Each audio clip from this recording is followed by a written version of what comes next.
NEET में पूछा गया है 600 kg rocket is set for vertical firing. तो एक 600 kg का रॉकेट था जिसे हमने वर्टिकली फायर किया। If the exhaust speed is 1000 metre per second, तो उसकी स्पीड हमें गिवन है 1000 metre per second. The mass of the gas ejected per second to supply the thrust needed to overcome the weight of the rocket is. तो हमें निकालना है मास per unit time, यानी मास पर सेकंड यानी मास पर यूनिट टाइम निकालना है। कब निकालना है? जब थ्रस्ट की जो फोर्स थी वो वेट की फोर्स को बैलेंस कर रही थी या ओवरकम कर रही थी। ठीक है, तो देखेंगे कैसे होगा। तो ये हमारे पास एक रॉकेट है। तो रॉकेट में क्या होता है, जब भी हम एफबीडी बनाते हैं तो जब भी हमेशा याद रखेंगे कि उसके जो है ना वेट हमेशा किसी भी चीज का वर्टिकली क्या होता है, डाउनवर्ड होता है। तो वेट का फॉर्मूला हमें पता है, एम इंटू क्या होता है, जी होता है, जिसमें एम होता है मास और जी होता है एक्सेलरेशन ड्यू टू ग्रेविटी होता है।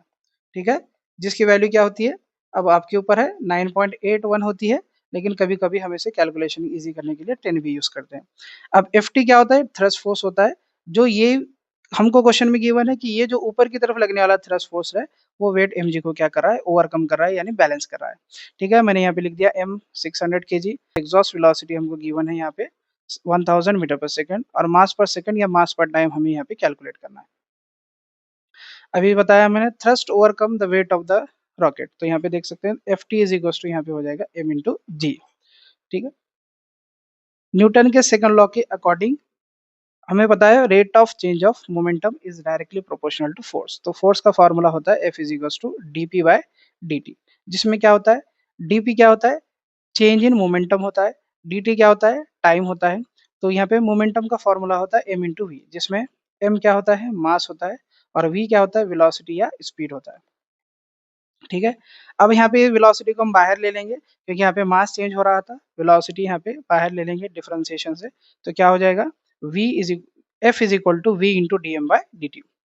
Put in equation 1। तो अब ये जो भी हमने यहाँ पे कैलकुलेट किया था उसे इक्वेशन नंबर 1 में पुट करेंगे। तो इक्वेशन 1 क्या थी, F T is equal to M into G. तो F C is equal to M into G. F T की वैल्यू यहाँ पे v into D M by D T है, M into G as it is यहाँ पे आ जाएगा। यहाँ पे v मल्टीप्लीकेशन में था, इक्वल टू की इधर आके डिवीजन में आ जाएगा। ठीक है, अब मास की वैल्यू हमने क्वेश्चन से यहाँ पे उठा ली, तो मास की वैल्यू यहाँ पे क्या है, 600। ठीक है, जी की वैल्यू हम पुट करेंगे 9.8, या आप चाहे तो 10 भी पुट कर सकते हैं, आगे बताऊंगा। ठीक है, वेलोसिटी की वैल्यू हमने लिख दी क्वेश्चन से लेके 1000।